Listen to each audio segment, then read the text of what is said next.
नमस्कार, आप देख रहे हैं एबीपी न्यूज। मैं हूं आपके साथ अखिलेश आनंद। हमारे तमाम दर्शकों का राम की नगरी अयोध्या में बहुत बहुत स्वागत है। सरयू के तट पर इस वक्त मैं खड़ा हूं और इस वक्त मेरे पीछे हालांकि आपको थोड़ा अंधेरा दिख रहा होगा, बस कुछ ही मिनटों का इंतजार करिए। यहां जबरदस्त लाइटिंग होती है। लाइट शो के साथ साथ रामायण की झलकी दिखाई जाती है और आरती भी शुरू होगी। वो दृश्य भी हम आपको दिखाएंगे। उन सब तमाम मसलों की बात होगी, लेकिन आपको पता है ये कार्यक्रम है ऐलाने जंग, यानी चुनाव से जुड़ी तमाम बड़ी खबरें इस बुलेटिन में आप देखते हैं। तो सबसे पहले बात कर लेते हैं बिहार की। बिहार में सियासी पारा एक बार फिर से हाई है। नीतीश कुमार को लेकर अटकलों का बाजार गर्म है। सवाल ये खड़ा हो रहा है, क्या नीतीश कुमार फिर से पाला बदलने वाले हैं? संकेत जिस तरीके के मिल रहे हैं, चर्चा नीतीश कुमार के पाला बदलने की है। और बड़ी खबर मैं आपको बता दूं, जो जानकारी हमें मिल रही है, कल इंडिया गठबंधन के नेताओं की वर्चुअल बैठक होगी। जी हां, वर्चुअल बैठक जिसमें नीतीश कुमार को गठबंधन का संयोजक बनाया जा सकता है। नीतीश कुमार की पार्टी के नेता लगातार इस तरीके की मांग करते रहे हैं। नीतीश का अगला कदम क्या होगा, इसे लेकर फिलहाल तस्वीर साफ नहीं है। 2013 में बीजेपी से गठबंधन तोड़ा, 2015 में लालू से हाथ मिलाया, 2017 में फिर बीजेपी से हाथ मिलाया, 2022 में फिर लालू से हाथ मिलाया, आरसीपी को अध्यक्ष पद से हटाया, ललन सिंह को हटाकर खुद अध्यक्ष बने। अतीत के ये वो किस्से हैं जहां नीतीश कुमार प्रदेश से लेकर देश तक सभी को चौंकाते रहे। अब चर्चा एक बार फिर से शुरू है। सस्पेंस गहराता जा रहा है और सवाल पूछे जा रहे हैं, क्या नीतीश फिर से राजनीति की नई स्क्रिप्ट लिखने वाले हैं? लगता है कि नीतीश कुमार आने वाले दिनों में कोई कड़ा फैसला, बड़ा कदम उठा सकते हैं। देखिए, इसकी मुझे जानकारी नहीं है, लेकिन राजनीति में कल क्या होगा ये कहना बड़ा मुश्किल है। बिहार की जनता के लिए जो अच्छा होगा, आज तक माननीय मुख्यमंत्री नीतीश कुमार करते आए हैं, आगे भी करेंगे। बिहार की जनता के हित में जो डिसीजन अच्छा होगा वो लेंगे हमारे नेता, और हम लोग पार्टी के लोग सब उनके साथ हैं डिसीजन में। जेडीयू के विधायक संजीव कुमार का कल का ये बयान नीतीश के सस्पेंस को और ज्यादा गहरा कर रहा है। अब इसके बाद नीतीश की कोर टीम के सदस्य और मंत्री अशोक चौधरी ने आज एबीपी न्यूज के बिहार ब्यूरो चीफ प्रकाश कुमार से हुई बातचीत में जिन शब्दों का इस्तेमाल किया, वो इस सस्पेंस को और ज्यादा बढ़ा रहे हैं। जनता मानती है कि हम नीतीश के नेतृत्व में बिहार महफूज है, तो ये हमारा ना दावा है। हम काम करके ना लोगों को आकर्षित किए हैं, तो हमसे बड़ा जनाधार किसका है? हम जिधर नीतीश कुमार जीत की गारंटी हैं, नीतीश कुमार जिधर रहते हैं जिस गठबंधन में, वो गठबंधन सशक्त और मजबूत होता है, क्योंकि लोग नीतीश को नेता के रूप में स्थापित मानते हैं। अशोक चौधरी के शब्दों पर गौर कीजिए। जिस भी गठबंधन की बात कर रहे हैं अशोक चौधरी, और इस तरह के शब्द की टाइमिंग देखिए। कांग्रेस के साथ जेडीयू की तनातनी चल रही है। जेडीयू के नेता सीटों को लेकर कांग्रेस की नीति और नीयत पर सवाल खड़ा कर रहे हैं। तो 17 सीट लड़े थे और 16 सांसद हमारे हैं। 16 सीट मेरा सीटिंग है। जब गठबंधन कोई होता है तो सीटिंग सीट पर कोई समझौता नहीं। अनुपात के से अधिक सीटें मांगना कांग्रेस पार्टी का अव्यवहारिक है। कांग्रेस क्या निकाल नहीं पाएगा सीट। तो सवाल ये, क्या सीट बंटवारे का विवाद नीतीश कुमार के पाला बदलने की बुनियाद है? जेडीयू के नेता 40 में से 17 सीटों पर लड़ने की बात कह चुके हैं और आज फिर से इस बात को पार्टी ने दोहरा दिया।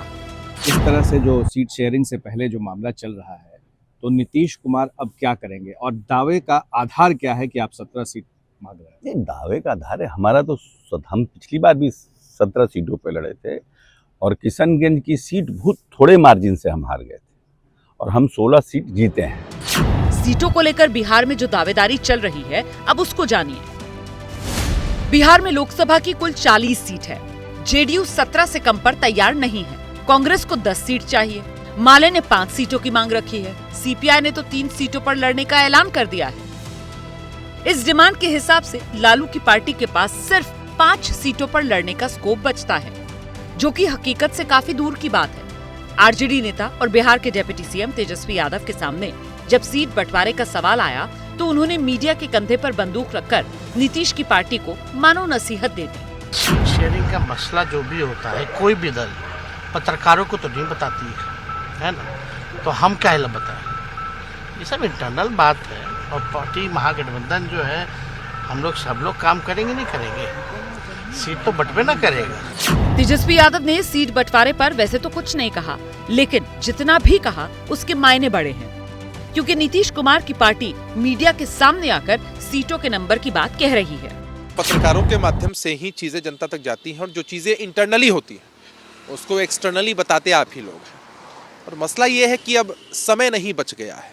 हमारे सभी वरिष्ठ नेताओं ने हमेशा इस बात को कहा है कि चुनाव में अब समय नहीं है, अति विलंब हो रहा है, चाहे वो समन्वय बनाना हो, सीटों का बंटवारा है, सब कुछ अगर समय रहते हो जाए तो बहुत बेहतर तरीके से चीजें और सुगम तरीके से चीजें आगे बढ़ पाएंगी। साफ है, सीट बंटवारे को लेकर आरजेडी और जेडीयू में एक राय नहीं, और यही अलग अलग राय बिहार के सियासी सस्पेंस का मीटर हाई कर रही है।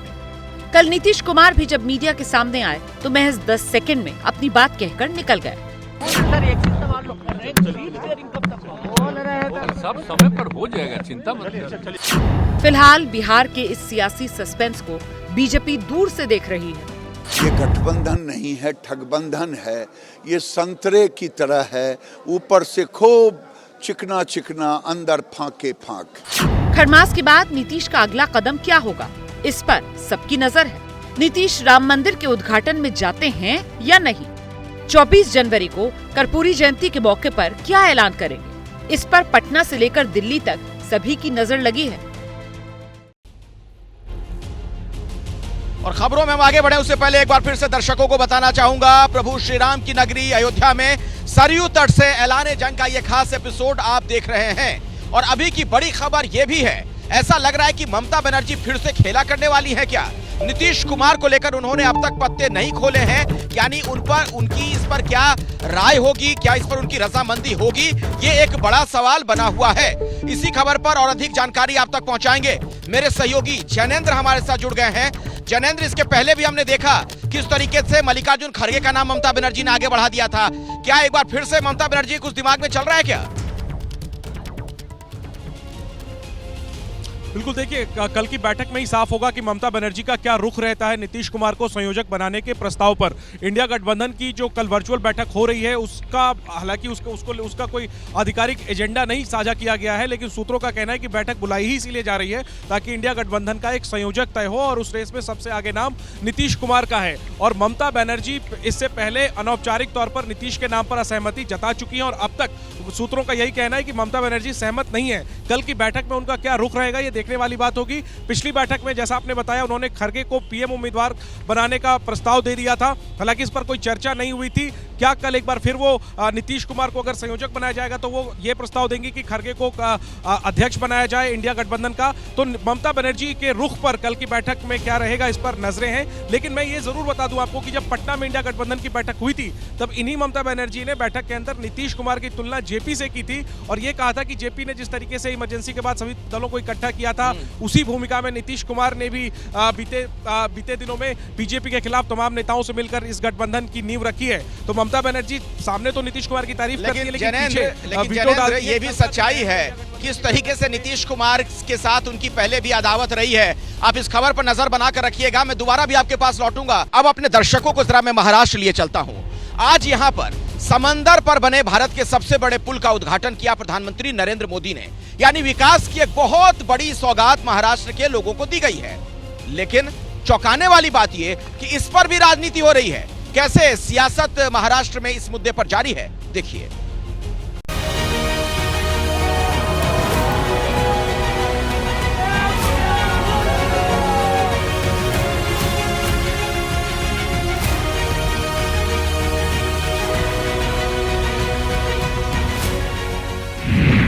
माया नगरी को मिली नई उड़ान।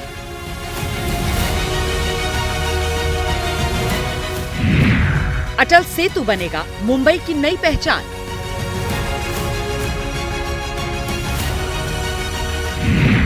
मुंबई से नवी मुंबई जाना हुआ अब आसान।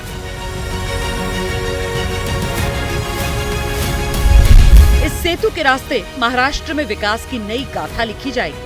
मुंबई से नवी मुंबई की 2 घंटे की लंबी दूरी अब सिर्फ 20 मिनट की रह जाएगी। मोदी ने महाराष्ट्र में विकास का पिटारा खोल दिया है। एक तस्वीर और उसका एक एक सियासी, सामाजिक और आर्थिक महत्व विस्तार से आपको बताएंगे। लेकिन उससे पहले इस नए नवेले देश के सबसे बड़े पुल के बारे में एक एक जानकारी समझ लीजिए। अटल सेतु की कुल लंबाई 21.8 किलोमीटर है, जिसमें 16.5 किलोमीटर समुद्र पर और 5.5 किलोमीटर के करीब जमीन पर बना है। ब्रिज की कुल लागत 17,843 करोड़ रुपए है। दोनों तरफ 3-3 लेन में वाहन चल सकेंगे। सेतु के उद्घाटन के बाद जहां एक तरफ सत्ताधारी गठबंधन के हौसले बुलंद हैं, दूसरी तरफ महाविकास अघाड़ी ने पुल के उद्घाटन में देरी पर सवाल उठाए। बहुत दिनों से उनका लोकार्पण पेंडिंग था, क्योंकि जब तक चुनाव नहीं आते तब तक प्रधानमंत्री को टाइम नहीं मिलता। बड़ा प्रोजेक्ट है तो प्रधानमंत्री आज उनका उद्घाटन करेंगे। हमने बार बार ये सवाल पूछा था कि सब कुछ तैयार है और प्रधानमंत्री को टाइम नहीं, तो आप जनता के लिए खुला कर दीजिए। लेकिन बीजेपी की एक भूमिका होती है, जब तक प्रधानमंत्री को टाइम नहीं तब तक कोई भी योजना लोगों के सामने या लोगों के काम के लिए मंजूर नहीं की जाती। खैर, मोदी का ये दौरा कई मायनों में ऐतिहासिक है। मोदी ने दौरे की शुरुआत नासिक से की, जहां वनवास के दौरान प्रभु राम, माता सीता और भाई लक्ष्मण ने लंबा समय बिताया। नासिक की जनता से सीधा कनेक्ट करते हुए पीएम ने रोड शो भी किया। सीएम एकनाथ शिंदे और दोनों डिप्टी सीएम प्रधानमंत्री के साथ 24 के चुनाव का संदेश भी दे रहे थे। लोगों ने प्रधानमंत्री मोदी पर फूल बरसाकर उनका स्वागत किया। मोदी ने पूजा भी की और जीत का आशीर्वाद भी लिया। प्रधानमंत्री मोदी ने इसके बाद देश की ताकत युवा शक्ति से संपर्क साधा। स्वामी विवेकानंद की जयंती पर 27वें राष्ट्रीय युवा महोत्सव का उद्घाटन किया। युवाओं के इस कार्यक्रम में देश भर के 7,500 युवा प्रतिनिधि हिस्सा ले रहे हैं। मेवाड़ में क्या है, महाराणा प्रताप की जो किला है, अकबर भेद नहीं पाया, उसकी कहानी बता रहे थे। आज प्रधानमंत्री जी को भी ये सुनाने वाली है। हाँ, अगर मुझे मौका मिला तो पक्का। आपके मन में क्या है मोदी जी के लिए? जैसे हम गरबा खेलते खेलते आगे बढ़ते रहते हैं, वैसे नरेंद्र मोदी जी आगे बढ़ते रहे और हम सब साथ उनके चलते रहे। इस कार्यक्रम में पीएम मोदी का जिस अंदाज में स्वागत हुआ, वो अभिभूत करने वाला था। मोदी ने मंच से युवाओं को संदेश दिया। आज मुझे कालाराम मंदिर में दर्शन करने का, मंदिर परिसर में सफाई करने का सौभाग्य मिला है। 22 जनवरी तक हम सभी देश के तीर्थ स्थानों की, मंदिरों की साफ सफाई करें, स्वच्छता का अभियान चलाएं। जानना समझना जरूरी है, मोदी का महाराष्ट्र दौरा इतना अहम क्यों है। महाराष्ट्र में यूपी के बाद लोकसभा की सबसे ज्यादा 48 सीट है। राज्य की दो बड़ी पार्टियां एनसीपी और शिवसेना 2 गुटों में टूट चुकी हैं। एनसीपी शिवसेना में विभाजन के बाद महाराष्ट्र में पहला चुनाव है। लोकसभा चुनाव के बाद महाराष्ट्र में विधानसभा चुनाव भी होना है। 2019 लोकसभा चुनाव में एनडीए को यहां 48 में से 41 सीटों पर जीत मिली थी। 5 साल पहले मोदी उद्धव साथ थे, एनसीपी कांग्रेस खिलाफ, लेकिन अब शिवसेना के शिंदे और एनसीपी के अजित पवार दल बदल कर मोदी के साथ खड़े हैं। बीजेपी के इन जोड़ीदारों का टेस्ट होना अभी बाकी है और इसीलिए मोदी ने खुद कमान संभाली है। आपको उत्तर प्रदेश लिए चलता हूं, क्योंकि कहा जाता है, एक राजनीतिक कहावत है कि लखनऊ से ही दिल्ली का रास्ता जाता है। खबर वहां से बड़ी ये आ रही कि समाजवादी पार्टी की कांग्रेस के साथ जो बैठक होनी थी, महत्वपूर्ण बैठक सीट शेयरिंग को लेकर, वो बैठक टल गई है। कांग्रेस गठबंधन समिति के साथ समाजवादी पार्टी की आज होने वाली बैठक टल गई और वजह दरअसल जो सामने आ रही है, बताया ये जा रहा है कि यूपी कांग्रेस की तैयारी नहीं थी, इसी वजह से बैठक चली है। यानी यूपी में सीट शेयरिंग को लेकर कांग्रेस एसपी की मीटिंग अब 15 जनवरी के बाद हो सकती है। ये भी एक बड़ी जानकारी मैं आप तक पहुंचा दूं और दर्शकों को मैं बता दूं, 9 तारीख को ही कांग्रेस और समाजवादी पार्टी के नेताओं के बीच की बातचीत के बारे में आपको बता देता हूं।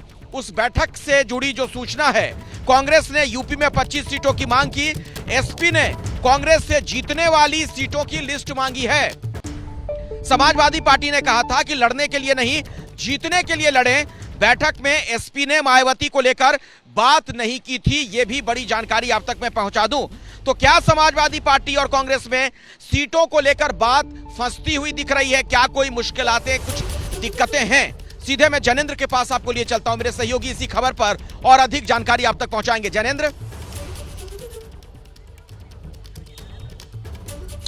बिल्कुल अखिलेश, जैसा आपने बताया कि आज की बैठक टल गई और उसकी वजह यह बताई गई कि कांग्रेस का, बल्कि स्पेसिफिकली यूपी कांग्रेस का होमवर्क पूरा नहीं था। दरअसल गठबंधन को लेकर के जो बातचीत हो रही है इंडिया गठबंधन में, उसमें जो तमाम पार्टियां जब साथ बैठ रही हैं तो सीट वाइज सीट, हर सीट पर किस पार्टी का ज्यादा मजबूत आधार है, किस पार्टी का संभावित उम्मीदवार जीतने की स्थिति में हो सकता है, इन तमाम पहलुओं पर पहले से होमवर्क करने के बाद बातचीत होती है। पिछली बैठक में यही तय हुआ था कि अगली बैठक जब होगी, यानी जो आज होनी थी, उसमें तमाम सीटों को लेकर के दोनों पार्टियां अपने अपने आधार और अपने अपने आंकड़ों को लेकर के बैठेंगी। लेकिन कांग्रेस की तैयारी पूरी नहीं थी और इसी वजह से, तैयारी पूरी ना होने की वजह से आज की बैठक को जो है वो आगे बढ़ा दिया गया है और 15 तारीख के बाद अब ये बैठक होगी। जहां तक सीटों के आंकड़े का सवाल है तो यूपी में कांग्रेस जो है वो 15 से 20 सीटों पर दावा कर रही है, लेकिन वो सीटें कौन होंगी और उस पर क्या आधार है, कांग्रेस का क्या तर्क है, क्या दलील है, इन्हीं बातों को लेकर आज चर्चा होनी थी समाजवादी पार्टी के साथ। लेकिन जैसा मैंने आपको बताया,